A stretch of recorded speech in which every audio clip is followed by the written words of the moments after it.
Good morning प्यारे विद्यार्थियों। आज हम गायत्री के यूट्यूब चैनल पर पढ़ेंगे रीतिकालीन साहित्य की प्रमुख विशेषताएं। इस साहित्य की क्या विशेषताएं थी उसका जिक्र करेंगे। इससे पहले हमने रीतिकार शब्द के अर्थ को स्पष्ट किया था, उसके नामकरण को जान लिया था, फिर उस काल की साहित्यिक प्रवृत्तियां क्या थी उनका अध्ययन कर लिया था। आज हम पढ़ेंगे इसकी साहित्यिक विशेषता। रीतिकाल जो है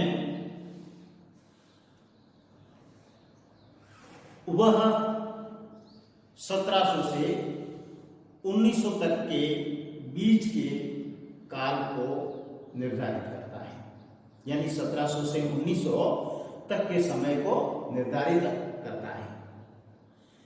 इस काल में भक्ति, नीति, वैराग्य, वीरता के अनेक अच्छे कवि हुए हैं। यानी रीतिकाल में भक्ति के, नीति के, वैराग्य के, वीरता के अनेक अच्छे कवि हुए हैं। रीतिकालीन कविता का अधिकांश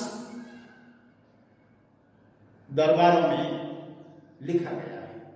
यानी रीतिकालीन कविता का अधिकांश जो अंश हैं वह राज दरबारों में लिखा गया था।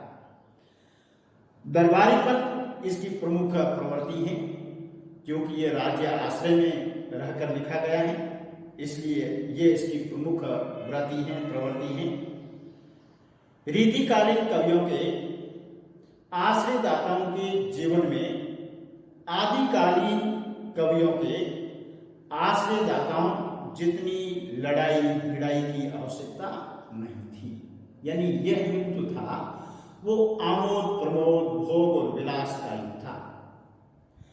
इससे पूर्व जब अपन आदिकाल की बात करते हैं तब वह लड़ाई का युग था, भिड़ाई का युग था। वे मुगल सम्राटों की अधीनता में भोग विलास के लिए स्वतंत्र थे। कौन? रीतिकाल कवि जो थे वह मुगल सम्राटों की अधीनता में भोग विलास के लिए भी वह बड़े ही स्वतंत्र और मुक्त थे।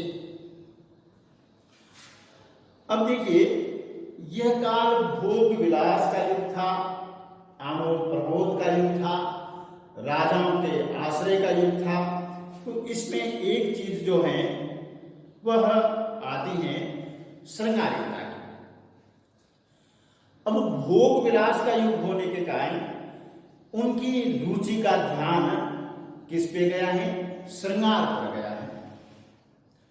उधर भक्ति में धार्मिकता और लोक उन्मुखता का आवेश कम होने पर, भक्ति काल जो था इससे पूर्व काल, उसमें धार्मिकता और लोक उन्मुखता यानी आम जनता का आवेश कम होने लगा। और ये आवेश धार्मिकता और आम जनता का कम होने लगा तो शेष श्रृंगारिकता ही बचकर रह गई। अब इसमें आश्रय दाताओं के सानिध्य में रहकर इन कवियों ने श्रृंगार को अधिक महत्व दिया। तो सबसे पहले हम बात करेंगे इस काल की प्रमुख जो विशेषता है श्रृंगारिकता। श्रृंगारिकता में क्या चीजें आती हैं कि श्रृंगारिकता की प्रवृत्ति रीतिकाल में सर्वत्र प्रचुरता के साथ दृष्टिगोचर होती है। यानी सब जगह श्रृंगारिकता व्याप्त थी। यद्यपि रीतिकालीन कवियों का मुख्य जो वरेण्य विषय नायक नायिका भेद, नख शिख, अलंकार आदि लक्षण प्रस्तुत करना है। अपन ने पहले ही पढ़ा है कि रीतिकालीन कवियों ने लक्षण ग्रंथों की या लक्ष्य ग्रंथों की रचना की है। फिर भी उनके माध्यम से श्रृंगार का प्रतिपादन किया है। सांचा चाहे जैसा भी रहा हो, उसमें ढली श्रृंगारिकता ही है, ये अपन कह सकते हैं कि रीतिकाल का सांचा कैसा ही रहा है, लेकिन उस सांचे में श्रृंगारिकता का ही वर्णन है, श्रृंगारिकता ही ढली है। वैसे बिहारी का एक दोहा है जहां वो कहता है, चमचमात चंचल नयन बिन घूंघट पटहीन मनहु सुर सरिता विमल जल उछलत जुमीन। यहां उज्जवल चंचल नयनों का यह सौंदर्य सर्वथा नवीनता से कहा गया है। इसमें नूतनता से रमणीयता और रमणीयता से सौंदर्य की प्रतीति होती है। तो इस प्रकार से इस काल के कवियों ने श्रृंगारिकता को महत्व अधिक दिया है। दूसरी इसकी विशेषता आती है अलंकारिकता। कौन सी विशेषता है? अलंकारिकता। अब अलंकारिकता में क्या है? यह इस काल की दूसरी प्रधान प्रवृत्ति है। पहली इसकी प्रवृत्ति कैसी है? श्रृंगारिकता की। दूसरी इसकी प्रधान प्रवृत्ति क्या है? अलंकारिकता की। प्रदर्शन, चमत्कार और रसिकता प्रधान युग में इस प्रवृत्ति का होना स्वाभाविक भी था।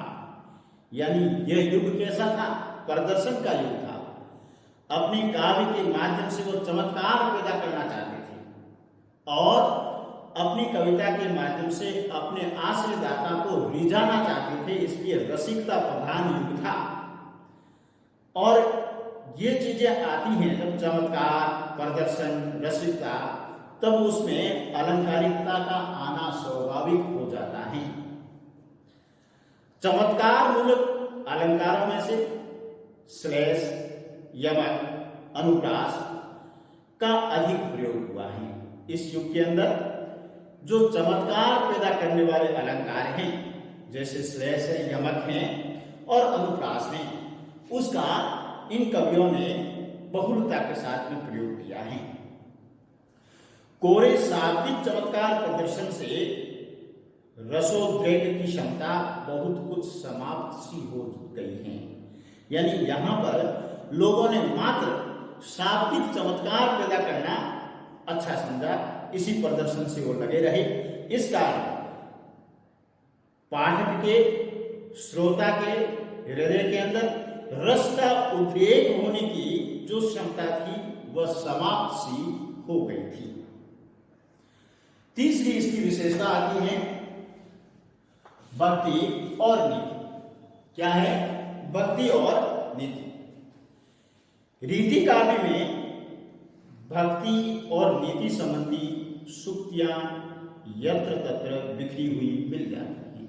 यानी इस काव्य के अंदर हमें भक्ति और नीति की कुछ सूक्तियां इधर उधर बिखरी हुई सी मिल जाती हैं।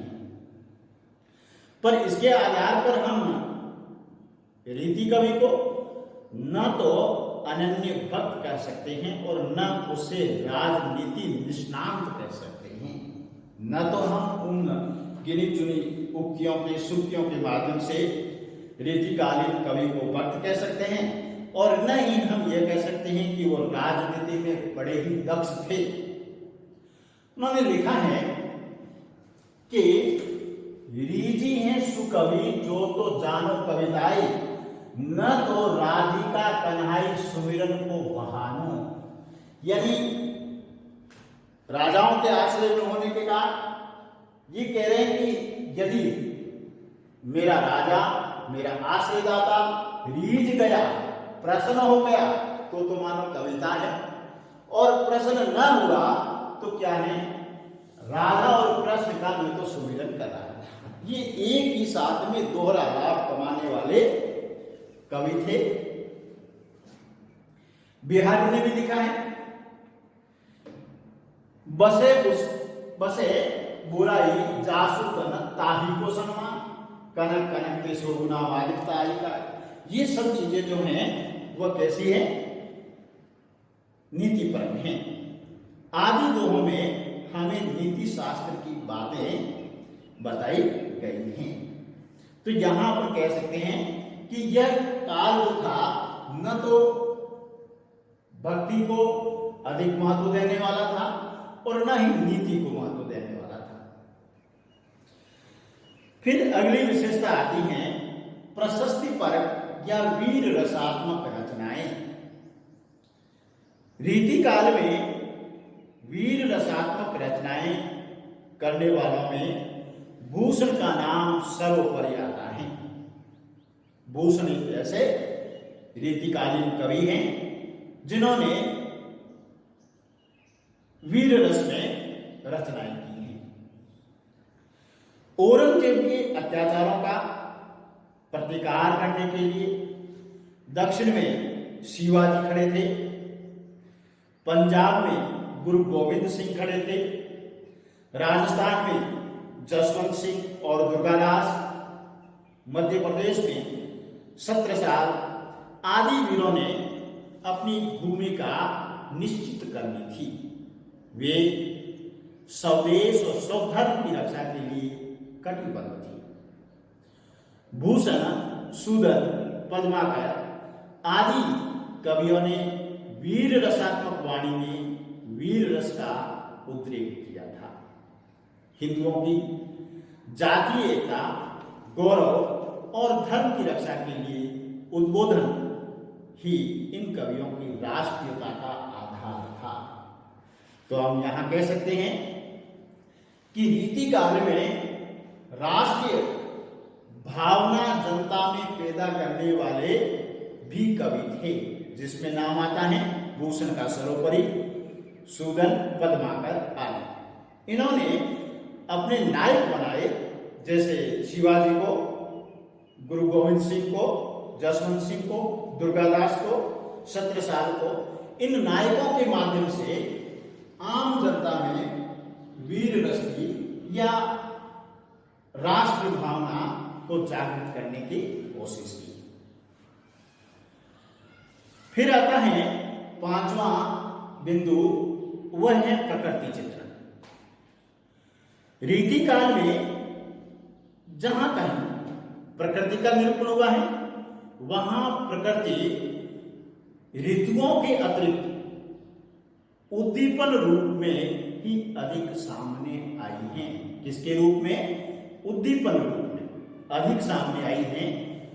तो यहां पर संयोग और वियोग दोनों ही परिस्थितियों में प्रकृति को महत्व दिया गया है।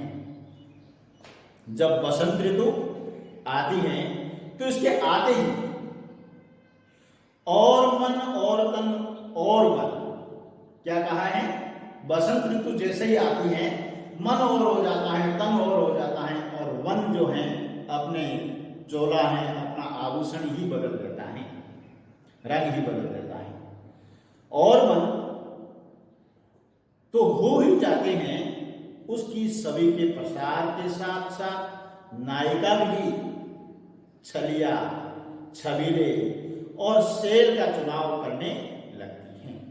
बिहारी, देव, मदिराम, पद्माकर सभी कवियों ने प्रकृति का बढ़ चढ़ करके वर्णन किया है। फिर आता है इसके बाद में कि रीतिकालीन कवियों ने नारी का चित्रण अपने साहित्य में कैसे किया है, किस प्रकार का किया है। इस काल के कवियों के समक्ष नारी मात्र विलासिनी रहती हैं। नारी को क्या माना है? विलासिनी माना है, विलास का उपकरण मात्र माना है। उसके जननी, गृहिणी, देवी, भगिनी आदि पवित्र रूप उनकी दृष्टि में नहीं बन पाए। यानी रीतिकालीन कवियों ने नारी को जननी के रूप में, एक गृहिणी के रूप में, एक देवी स्वरूपा, एक भगिनी के रूप में जिसको अपन पवित्र रूप कह सकते हैं, वह इनकी दृष्टि में था ही नहीं।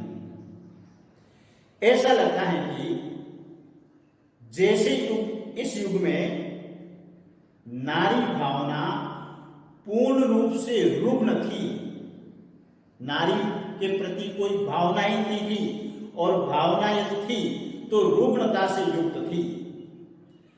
कवियों को नारी के अंग प्रत्यंग से वासना टपकती नजर आती थी, यानी कवि भी नारी को वासना की दृष्टि से देखते थे। इसके अतिरिक्त नारी का कोई और महत्व भी है, इसकी जानकारी नहीं थी। यानी ऐसा लगता है कि वासना के अलावा भी नारी का कुछ अस्तित्व होता है, कुछ महत्व होता है, यानी इनकी जानकारी में था ही नहीं, ऐसा प्रतीत होता है।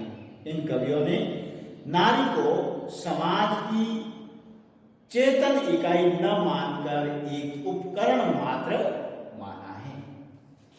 फिर आता है इसमें काव्य रूप। कीर्ति काल में मुक्तक शैली में ही प्रायः रचनाएं हुई, यानी रीति काल में जो भी काव्य लिखा गया वो मुक्तक शैली में लिखा गया। प्रबंध काव्यों के लिए निरंतर एक रसता और धैर्य की आवश्यकता होती है। यह न तो उस समय के कवि के पास थी, न श्रोता के पास, यानी उस समय के कवि भी आंशिक लाभ कमाना चाह रहे थे। प्रबंध काव्य में समय अधिक लगता है और उसमें एक रस रहना पड़ता है, लेकिन इतना रीतिकालीन युग के कवियों में धैर्य नहीं था। वह न तो अधिक समय तक इंतजार कर सकते थे और न ही श्रोता जो है वह इंतजार कर सकते थे। इसलिए इस काल के अधिकांश कवियों ने कवित्व, सवेया, दोहा जैसे छंदों का प्रयोग किया है। बीच बीच में छप्पे, बरवे, हरिपद आदि छंदों का भी प्रयोग किया गया है। फिर देखिए, इस काव्य की अलग सी विशेषता है, वह है चित्रात्मक। जब हम इस काव्य को पढ़ते हैं, सुनते हैं, तो हमारे सामने, आंखों के सामने चित्र से बनते हुए नजर आते हैं, चाक्षुष वर्णन होता है। तो यहां देखिए चित्रात्मकता में क्या है, इन कवियों ने नायक नायिका के बड़े मनभावक चित्र शब्दों के माध्यम से प्रस्तुत किए हैं। किसके माध्यम से? शब्दों के माध्यम से। क्या कहता है बिहारी कि बोहनी त्रासती, मुंह नटती, आंख न सुलगती, एची छुड़ावती, करू एची आगे आवती जाए।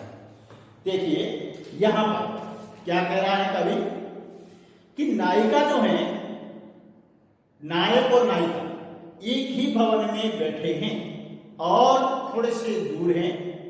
क्या कहते हैं कि नायिका भोहों से त्रस्त करती हैं, फिर मुंह से इनकार करती हैं, आंखों से इशारे करके लिपटाती हैं, फिर नजदीक आती हैं, खींच के हाथ छुड़ाती हैं पहले, फिर आगे खींची चली आती हैं। बेशक इस दोहे में नायिका की स्थूल क्रियाओं का कथन है। स्थूल क्रियाओं का कथन है, इसका मतलब जैसे ही यह हम दोहा पढ़ते हैं, सुनते हैं, तो हमारे सामने नायक नायिका की एक पिक्चर सी बनती है, चित्र सा बनता है कि वह बोहन त्रासती, मुंह नटती, आंख में सुलगटाती, एची छुड़ाती, एक बार हाथ छुड़ाती हैं, करू एची, फिर वापिस आगे बढ़ती जाती हैं। तो इस प्रकार से नायिका की स्थूल क्रियाओं का कथन इस पद में किया गया है। घनानंद ने भी प्रकृति का सचित्र वर्णन इस प्रकार से किया है। घनानंद भी प्रकृति के चितेरे कवि थे। उन्होंने क्या कहा है, लहकी लहकी आवे ज्यों ज्यों पुरवाई मोन, दहकी दहकी त्यों त्यों तन तावरे तन वे। इसी प्रकार से देव, पद्माकर, सेनापति, मदिरा आदि कवियों ने भी चित्रात्मक शैली का प्रयोग अपने काव्य में किया है। फिर अगला पॉइंट आता है प्राश्रयता और प्रतियोगिता। रीतिकालीन कवि अपने आश्रयदाता की खोज में रहते थे। किसकी खोज में रहते थे? कोई अच्छा आश्रयदाता मिल जाए, इसी की खोज में रहते थे, पराश्रयता की खोज में रहते थे।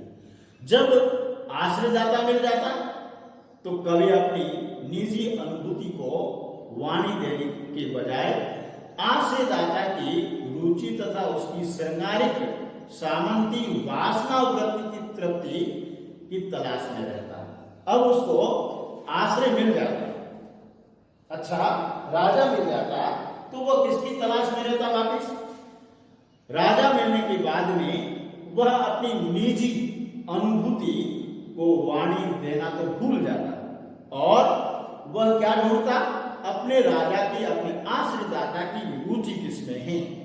फिर वह श्रृंगारिकता में घुसता, सामंती वासना वृत्ति की तृप्ति की तलाश में रहता और इस प्रकार से वह श्रृंगारिकता की रचना करता। इनके काव्य पर प्राश्रयता की छाप स्पष्ट है। इन कवियों के व्यक्तित्व के आचार्यत्व और कवित्व की प्रवृत्तियों के साथ साथ प्रतियोगिता की भावना भी प्रबल रूप से विद्यमान थी। यानी इस काल के कवि जो हैं वह अच्छी से अच्छी कविता करने के लिए तत्पर थे। वह प्रतियोगिता के रूप में कविता करना चाहते थे।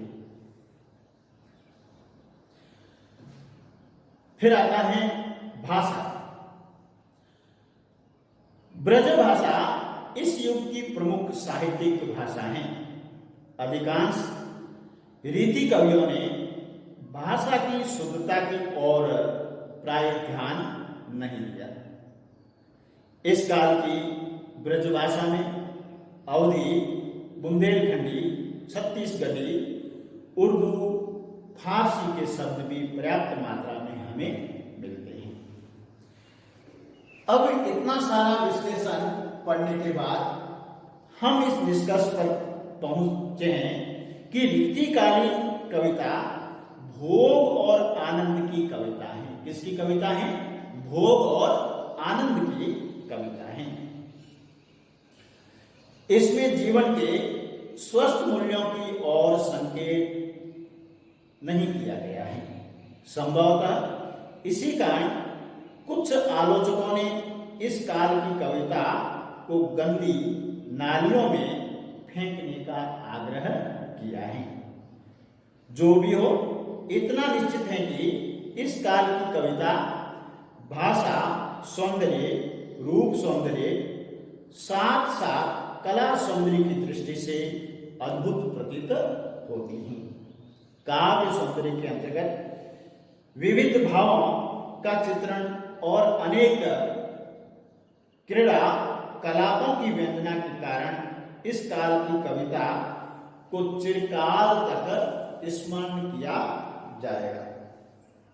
प्यारे विद्यार्थियों, आज हमने रीतिकालीन साहित्य की संपूर्ण जो साहित्यिक विशेषताएं थी उनका विश्लेषण किया है। आपको हमारा यह विश्लेषण कैसा लगा? आप हमारे गायत्री के YouTube चैनल को सब्सक्राइब कीजिए, कमेंट कीजिए, लाइक कीजिए और शेयर करना ना भूलें। धन्यवाद।